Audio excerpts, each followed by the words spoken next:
নামাজ হচ্ছে আমলের মূল ভিত্তি, এর বাস্তবায়ন ছাড়া দিন পূর্ণ হয় না। নামাজ মুমিনের কেবলমাত্র একটি উত্তম আমলই নয়, বরং নামাজ হচ্ছে ঈমানের মূল ভিত্তি। যার কাছে নামাজ নাই তার কাছে কিছুই নাই। রাসূল করিম সাল্লাল্লাহু আলাইহি ওয়াসাল্লাম বলেছেন যে নামাজ যে ব্যক্তি পড়ে না, আল্লাহ পাকের সাথে তার কোনো সম্পর্ক বাকি থাকে না। সুতরাং এই নামাজটা হচ্ছে এই যে একমাত্র একাগ্র চিত্তে আদবের সাথে আল্লাহর সামনে রুজু হয়ে যাওয়া। কোরআনে কারীম বলছে মুনিবিনা ইলাইহি ওয়াত্তাকুহু ওয়াকিমুস সালাতা ওয়া লা তাকুনু মিনাল মুশরিকিন। তোমরা আল্লাহর দিকে রুজু হয়ে যাও এবং তাকে ভয় করে অন্যায় কাজ থেকে বিরত থাকো, আর নামাজ কায়েম করো, মুশরিকদের অন্তর্ভুক্ত হয়ে যেও না। নামাজ কায়েম করা, নামাজের আদেশ কোরআনে কারীমের মধ্যে আল্লাহ পাক বহু জায়গায় করেছেন। ঈমানের পর নামাজই হচ্ছে সবচেয়ে বড় জরুরি। একজন মানুষ ঈমান আনলো, যেমন কালকে একজন ঈমান এনেছে, ঈমান আনার সাথে সাথে তার প্রথম কাজ কি বলুন? বলেন প্রথম কাজ কি? ফজরের নামাজের আগে একজন ইসলাম কবুল করলেন, তার প্রথম দায়িত্ব নামাজকে আদায় করে দেওয়া, ফজরের নামাজ পড়া। জোহরের আগেই কেউ ঈমান আনলো, তার প্রথম দায়িত্ব জোহরের নামাজ আদায় করা। আসরের নামাজের আগে ঈমান এনেছে, তার প্রথম দায়িত্ব হলো আসরের নামাজ আদায় করা। তার মানে হলো ঈমান আনার পর একজন ঈমানদারের প্রথম দায়িত্ব হচ্ছে নামাজ। গুরুত্বপূর্ণ বিষয়, খুব ভালো করে শুনতে হবে, ইয়াদ রাখতে হবে প্রত্যেকটি মুসলমানের। এই নামাজ কি জিনিস, কেমনে আদায় করতে হবে, আদায় না করলে কি হবে, গুরুত্বপূর্ণ এই কথাগুলি প্রত্যেকের স্মরণ রাখতে হবে। হযরত মূসা আলাইহিস সালামকে আল্লাহ রাব্বুল আলামিন ওহী প্রদান করলেন। যেদিন ওহী দিলেন, ওহী দিয়ে সেই মুহূর্তে আল্লাহ পাক তাকে শোনালেন, ইন্নানি আনাল্লাহ লা ইলাহা ইল্লা আনা ফা'বুদনি ওয়াকিমিস সালাতা লিযিকরি। নিশ্চয়ই আমি আল্লাহ, আমি ছাড়া কোনো ইলাহ নাই, আমার গোলামি করো, আমার দাসত্ব করো, আর আমার শরণার্থে নামাজ কায়েম করো। নামাজ নামাজ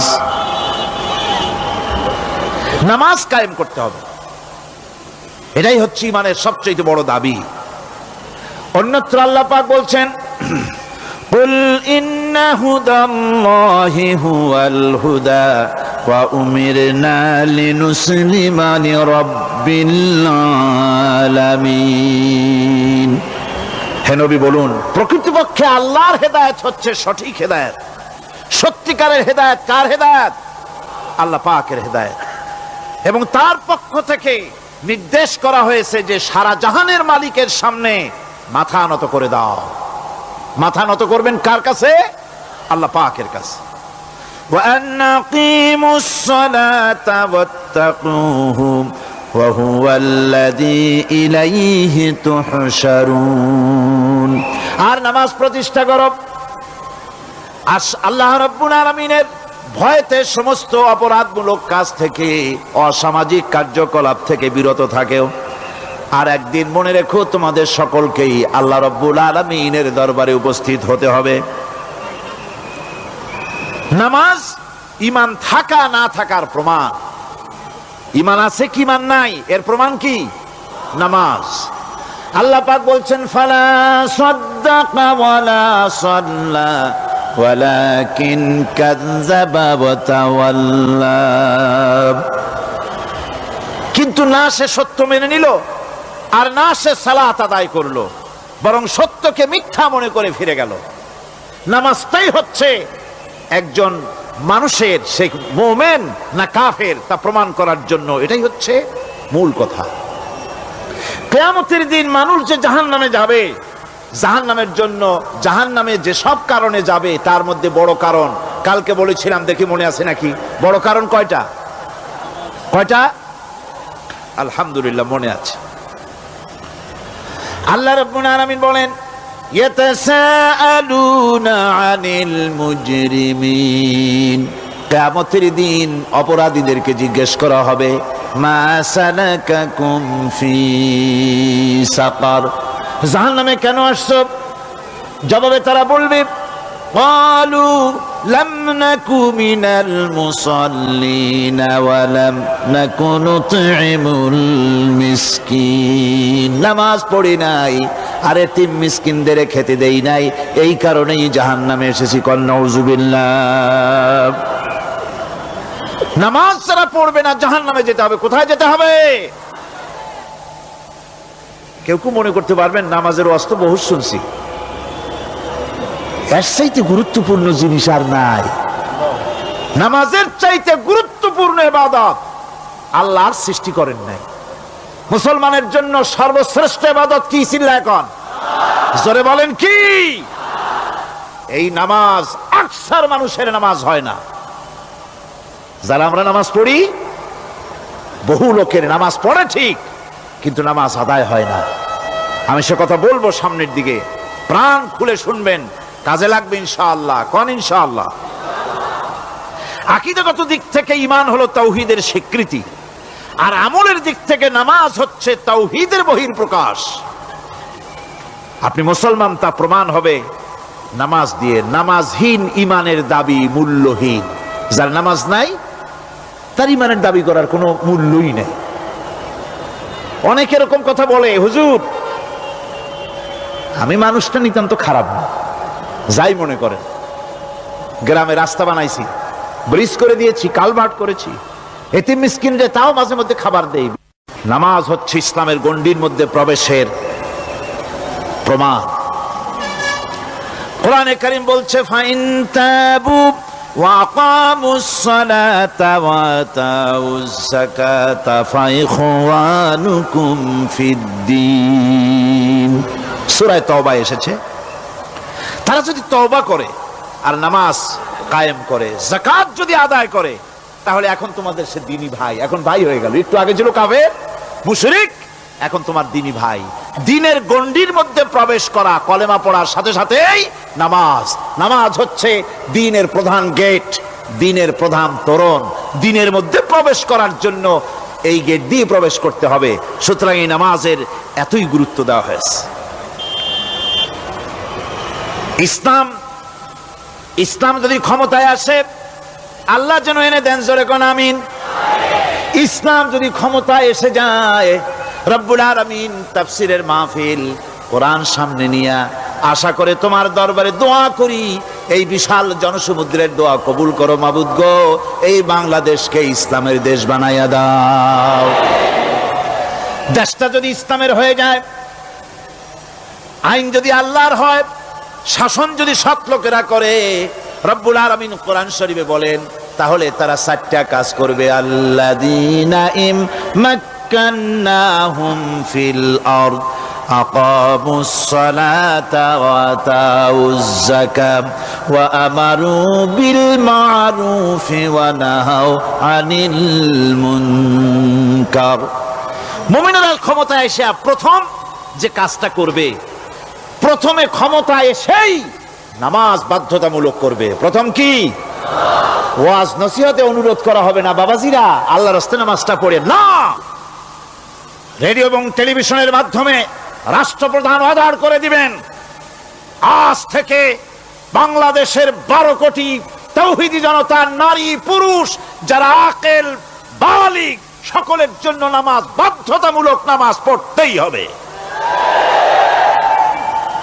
এটা অর্ডার। বেলা যখন 1টা বেজে যাবে, বেলা যখন 1টা বাজবে, সমস্ত মসজিদে আজান শুরু হয়ে যাবে। আজানের সাথে সাথে অফিস, আদালত, কল কারখানা, ক্ষেত খামার, শিক্ষাঙ্গন সব ডেডলক হয়ে যাবে। আধা ঘন্টার জন্য বন্ধ হয়ে যাবে। যারা মুসলমান অফিসে, কলেজে, ইউনিভার্সিটিতে, সর্বত্র তারা নামাজের জন্য প্রস্তুতি নেবেন। আধা ঘন্টার ভিতরে নামাজ আর খানা সেরে আবার কলেজ চলবে, বিশ্ববিদ্যালয় চলবে, কল চলবে, কারখানা চলবে, ক্যান্টনমেন্ট চলবে, সেক্রেটারিয়েট চলবে, সব আপন গতিতে চলতে থাকবে। আল্লাহর রহমত, বরকত আকাশ ফেরে নাজিল হয়ে যাবে। আর এই অর্ডার যে দেওয়া হবে, নামাজ পড়বেন, নামাজ পড়বেন সেখানে। থানায় যখন আজান হবে, থানায় আজান হয়ে গেছে, থানার স্টাফ পুলিশ যারা আছে জামাতে খাড়া হয়ে যাবে, ইমামতি করবেন ওসি সাহেব। এসপির অফিসে এসপি সাহেব ইমামতি করবেন, ডিসি সাহেব তার অফিসে ইমামতি করবেন, মন্ত্রী সেক্রেটারিয়েট ইমামতি করবেন, প্রেসিডেন্ট বঙ্গভবনে ইমামতি করবেন, বিশ্ববিদ্যালয়ের ভাইস চ্যান্সেলরের ইমামতিতে সে জায়গার মুসলমান ছাত্র ছাত্রী, শিক্ষক শিক্ষয়িত্রী এক জামাতে নামাজ আদায় করবে। এই যদি হয় চিত্র দেশের, অপরাধ থাকবে? থানায় ওসি সাহেব নিজেই যদি জামাতের ইমামতি করেন, এইভাবে নামাজ আদায় করেন পুলিশদের নিয়ে জামাতে, ঘুষ আর খাবে তারা? এসপি সাহেবের অফিসে, ডিসি সাহেবের অফিসে মন্ত্রীরা যদি ভাবে নামাজ কায়েম করে, তাহলে কি অন্যায় অপরাধ কিছু থাকবে সমাজে? থাকবে না। সুতরাং নামাজ বাধ্যতামূলক করে দেওয়া হবে। নামাজ বাধ্যতামূলক, সকলকে নামাজ পড়তে হবে। নামমাত্র মুসলিম জাতির রাষ্ট্র ক্ষমতা গ্রহণ করাই হলো ইসলামী শাসন ব্যবস্থা নয়। ইসলাম ক্ষমতায় গিয়া অমুসলিমদের উপরে শাসন জারি করবে, আর অন্যান্য সরকারের মতো আমোদ ফুর্তি করে রাস্তাঘাট বানায় টানা এসিতে শুয়ে থাকবে, তা না। রাস্তা হবে, ঘাট হবে, কলেজ হবে, সব হবে, কিন্তু যারা মুসলমান তাদেরকে নামাজ পড়তে হবে। গোটা জনগণকে শাসক আর শাসিত উভয় গোলাম হবে আল্লাহ। উভয় গোলাম হবে কার? তখন প্রেসিডেন্টের বাবার ক্ষমতা নাই নিজের কোন আইন চালু করে, পার্লামেন্টের বাবার ক্ষমতা নাই ইসলামের বিরুদ্ধে টু শব্দটি করতে পারে। সেখানে শাসক আর শাসিত,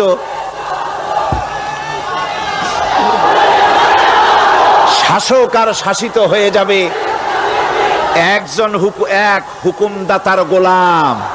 সেই হুকুমদাতাকে ইনিল হুকমু ইল্লা লিল্লাহ আলা লাহুল খালকু ওয়াল আমর। প্রেসিডেন্ট থেকে শুরু করে শাসক আর শাসিত সব আইন মানবে ওই আল্লাহ রব্বুল আলামিনের, যিনি এই তামাম জাহান সৃষ্টি করেছেন। সৃষ্টি যার আইন চলবে সেই আল্লাহ রব্বুল আলামিনের, এবং তার আইনের সার্বিক অনুসরণ করে চলতে হবে সকলকে। এক কথায় ইসলামী সরকারের সমস্ত ক্ষমতা ব্যয় হবে নামাজ কায়েম করা আর যাকাত আদায় করার ব্যাপারে। নামাজ যদি কায়েম হয়ে যায়, যাকাত যদি আদায় করা হয়, দুঃখ, দারিদ্র, কষ্ট কিছুই থাকবে না, বেকার সমস্যা থাকবে না। সমস্ত বেকারদেরকে চাকরি না পাওয়া পর্যন্ত বেকার ভাতা দেওয়া হবে। বুড়ো মানুষেরা যখন বুড়ো হয়ে যায়, ছেলের কাছে আদর নাই, বউর কাছে কদর নাই, আর ছেলে বউ বদদোয়া করতে থাকে, বুড়ারা মরে না কেন? আছেন আমাদের সমাজ। ইসলামী সরকার এলে পরে এই বৃদ্ধ মানুষদের ব্যবস্থা করা হবে, তাদের প্রতি এই ধরনের অসদাচরণ কেউ করতে সাহস পাবে না। সুতরাং নামাজ প্রতিষ্ঠা এবং যাকাত আদায় হলেই সমাজের অন্যায় অবিচার যা আছে তার 12 আনাই বিলুপ্ত হয়ে যাবে। কোন আলহামদুলিল্লাহ। তখন চাকরিতে প্রমোশন হবে নামাজের ভিত্তিতে। এখন প্রমোশন হয় কে কত ঘুষ খাইতে পারে, কে কত সরকারের দালালি করে বিবেকের বিরুদ্ধে বিরোধী দলকে বেশি করে পেটাতে পারে, এর উপরে ভিত্তি করে প্রমোশন হয়। ইসলামী সরকার যখন আসবে, ইসলামী সরকার যখন প্রতিষ্ঠিত হয়ে যাবে, তখন চাকরির প্রমোশন নির্ভর করবে তার সুন্দর চরিত্র আর নামাজের পাবন্দির উপরে ভিত্তি করে। সমাজে দুঃখ দুর্দশা থাকবে? যেরকম থাকবে, থাকবে না। আমার ভাইয়েরা, নামাজ হচ্ছে আল্লাহ রাব্বুল আলামিনের সাহায্য লাভের একমাত্র মাধ্যম। আল্লাহর কাছে যদি সাহায্য পেতে চাই তাহলে নামাজ লাগবে। লাগবে কি কোন? وَلَقَدْ أَخَذَ اللَّهُ مِيثَاقَ بَنِي إِسْرَائِيلَ وَبَعَثْنَا مِنْهُمُ 12 نَقِيًّا وَقَالَ اللَّهُ إِنِّي مَعَكُمْ لَئِنْ أَقَمْتُمُ الصَّلَاةَ। আল্লাহ পাক বলেন, বনি ইসরাইলদের নিকট আমি ওয়াদা নিয়েছিলাম, তোমরা যদি মানুষদেরকে অসামাজিক কার্যকলাপ থেকে যদি তোমরা ফিরাইতে পারো, মানুষদেরকে অসামাজিক কার্যকলাপ থেকে তোমরা ফিরাবে। 12টা গোত্রের জন্য 12 জন নকিব নির্দিষ্ট করে দেওয়া হলো, তাদের দায়িত্ব দেওয়া হলো। মানুষদেরকে, সমাজের লোকদেরকে অন্যায় কাজ থেকে তারা ফিরাবে, ভালো ভালো কাজ করার জন্য তাদেরকে আদেশ করবে, অসামাজিক অধর্মীয় কাজ থেকে বাঁচাবার চেষ্টা করবে। এইটা যদি তোমরা করো তাহলে আমি তোমাদের সাথে আছি। শর্ত হলো একটা, তোমাদেরকে নামাজ কায়েম করতে হবে। নামাজ যদি কায়েম করো আমার মদদ তোমাদের জন্য অবধারিত হবে। নামাজ প্রতিষ্ঠা করলেই আল্লাহর সাহায্য লাভ করা যায় জীবনের সকল ক্ষেত্রে। নামাজ হচ্ছে অপকর্মের প্রতিবন্ধক। নামাজ পড়লে অন্যায় কাজ থেকে বাঁচার পথ। অন্যায় থেকে বাঁচাই কিসে? নামাজ। আল্লাহ রাব্বুল আলামিন বলেন, উতলু মা উহিয়া ইলাইকা মিনাল কিতাবি ওয়া আকিমিস সালাত ইন্নাস সালাতা তানহা আনিল ফাহশাই ওয়াল মুনকার। হে নবী, এই কিতাব তেলাওয়াত করো, যা তোমার প্রতি অবতীর্ণ করা হয়েছে, এই কিতাব তেলাওয়াত করো আর নামাজকে প্রতিষ্ঠা করো। নিঃসন্দেহে নামাজ মানুষকে পাপাচার থেকে বাঁচায়া দেয়। অশ্লীলতা, পাপাচার থেকে মানুষকে বাঁচায় কে? জোরে চিল্লায় এখন কে? নামাজ। এই নামাজ মানুষকে অন্যায় কাজ থেকে বাঁচায় দেয়। নামাজ যে মানুষকে অন্যায় কাজ থেকে বাঁচায়, কেমনে বাঁচায়? আমরা যে নামাজ পড়ি, এই নামাজে তো আমাদেরকে অন্যায় কাজ থেকে বাঁচাইতে পারে না। নামাজি বহুত মানুষ আছে অন্যায় করে, করে কিনা? কোন না করে না? করে। নামাজি অথচ অন্যায় করে। আর আল্লাহ বলছেন নামাজিকে, নামাজ তাকে অশ্লীলতা থেকে ফিরায়। তাহলে কথা কারটা ঠিক? আল্লাহরটা। জোরে বলেন, কারটা ঠিক? অবশ্যই আমার আল্লাহর কথা হক।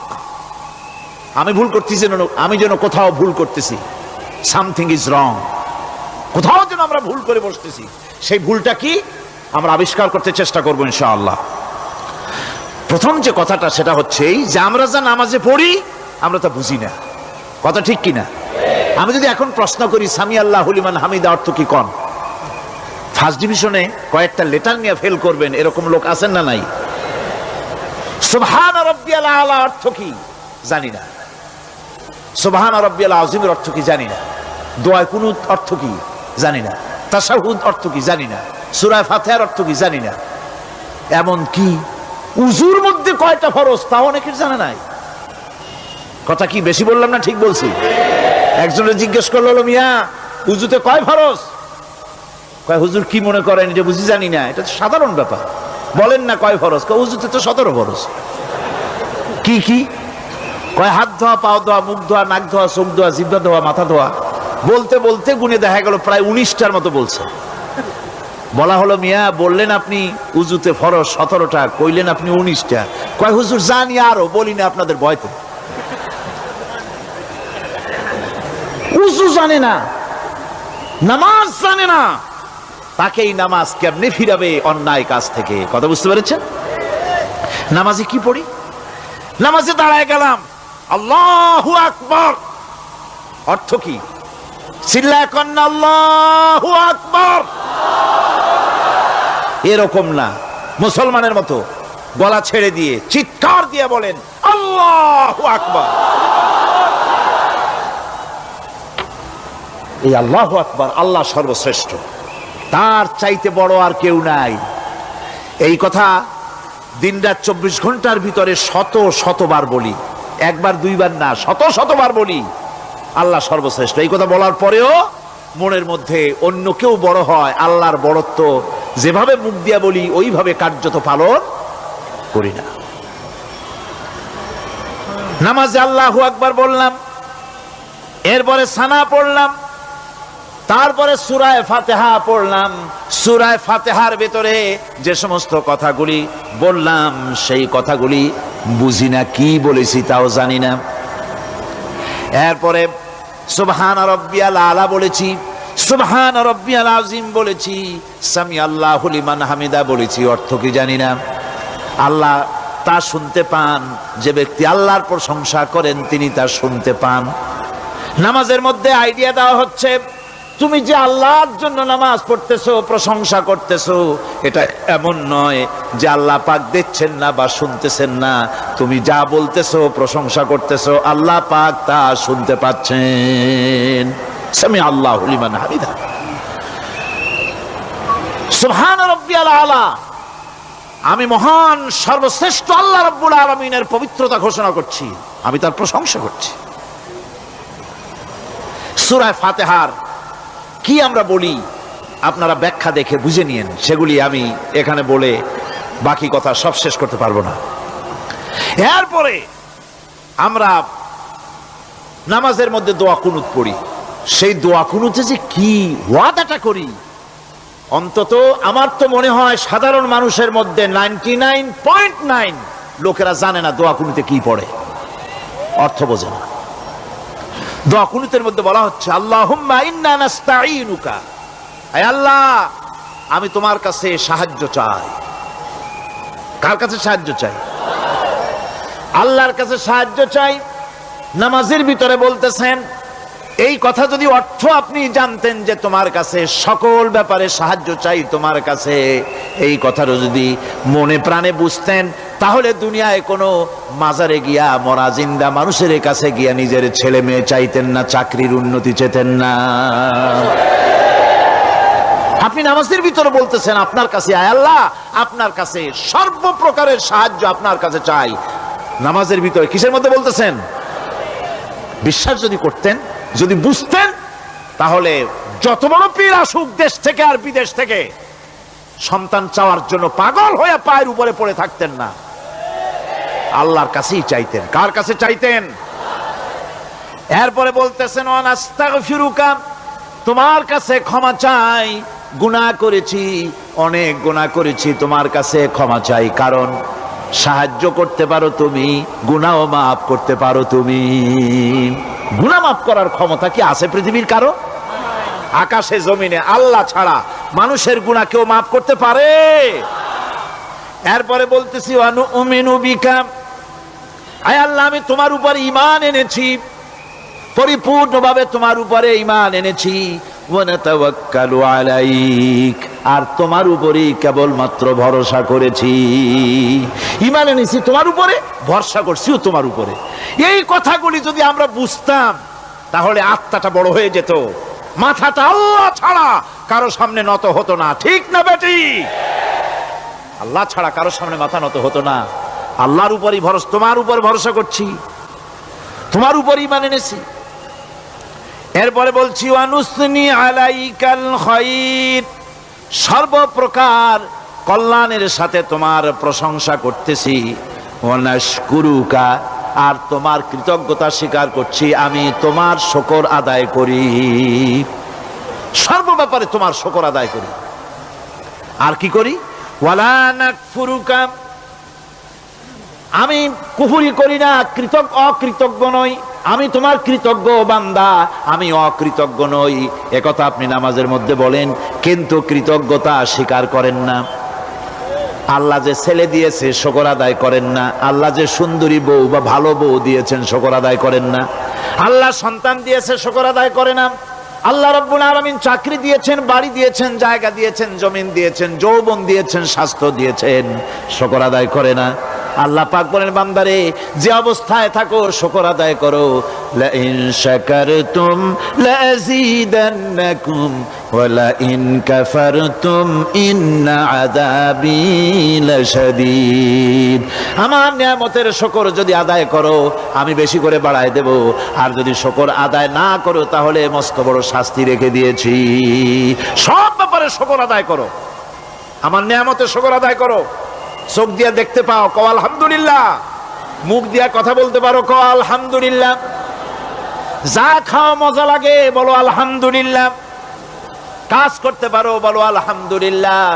সব ব্যাপারে আল্লাহর শুকর আদায় করতে হবে। শুকরিয়া আদায় করলে রব্বুল আলামিন তারে আরো বাড়ায় দিবেন। এই কথাই বলতেছি, আল্লাহ শুকর করি আর তোমার সাথে আমি কুফরি করি না, কৃতজ্ঞ আমি নই। ওয়া নাখলাউ ওয়া নাতরুকু মান ইয়াফজুরুকা, আর আমি ওয়াদা করতেছি এই কথা, তোমার সাথে যারা প্রকাশ্য দুশ্মনী করে, যারা প্রকাশ্য গুনার মধ্যে লিপ্ত আছে আর তোমার সাথে দুশ্মনী করে, ওদের সাথে আমার সমস্ত সম্পর্ককে ছিন্ন করে দিলাম। দেখছেন নামাজে কি কইলেন আপনি? আপনি নামাজে কত বড় কথা বললেন, ওয়ানাতুরুকু মাইয়া ফুজুরুকা। আয় আল্লাহ, আমি ওয়াদা করছি তোমার সাথে যারা দুশ্মনী করে, যারা প্রকাশ্য গুনাহ করে, তাদেরকে আমি পরিত্যাগ করছি, তাদের সাথে আমার কোনো সম্পর্ক নাই। এই কথা বলার পরে আপনার সম্পর্ক কার সাথে একটু চিন্তা করেন তো। আপনার বন্ধু কারা? ইলেকশন আসলে ভোট দেন কাদেরকে? কাদের চা খাওয়ান, কাদের চান্দা দেন? একটু চিন্তা করেন, অঙ্কের সাথে মিলাই নেন। তাহলে দেখুন, মুখে বলে এক কথা, কাজে করে আর একটা। আরে কি কয়? চিল্লায় কোন? আরে কি কয়? আর এই মুনাফিকি করতেছেন কার সাথে? আল্লাহর সাথে। কোন নাউজুবিল্লাহ। নামাজে কি পড়েন সেটা যদি জানতেন, অবশ্যই আল্লাহ রাব্বুল আলামিনের কথা কার্যকরী হয়ে যেত। ইন্নাস সালাতা তানহা আনিল ফাহশাই ওয়াল মুনকার। নামাজ মানুষকে পাপের কাজ, অশ্লীলতা থেকে ফিরাতে পারে। আল্লাহ ইন্না বসায়ছেন, নিশ্চয়ই, বেশক, অবশ্যই নামাজ পাপ থেকে ফিরাবে। কিন্তু কেমনে ফিরাবে নামাজ তো বুঝি না। নামাজ তো বুঝি না, খালি সেজদা দেয় জনমের মতো। আর সেজদা কি? নামাজে যদি দেখে ইমাম দেরি করতেছে, আত্তাহিয়াত পড়তে দেরি হয়ে যাচ্ছে, পিছন থেকে সিগন্যাল মারে, ঠিক কিনা? বেয়াদব, বেয়াদব। তোমার নামাজ, তোমার আত্তাহিয়াত আগে শেষ হয়েছে, তাতে কি হয়েছে? চুপ করে বসে থাকো। ইমামকে কাশি দিয়া সতর্ক করার অধিকার তোমার নাই। যদি ইমামকে সতর্ক করার জন্য কাশি দিয়ে থাকো, তোমার নামাজ ফাসেদ হয়ে যাবে। এটা ফাজলামি করার জায়গা না, এটা নামাজ। এর নাম কি? ধীরে সুস্থে নামাজ পড়তে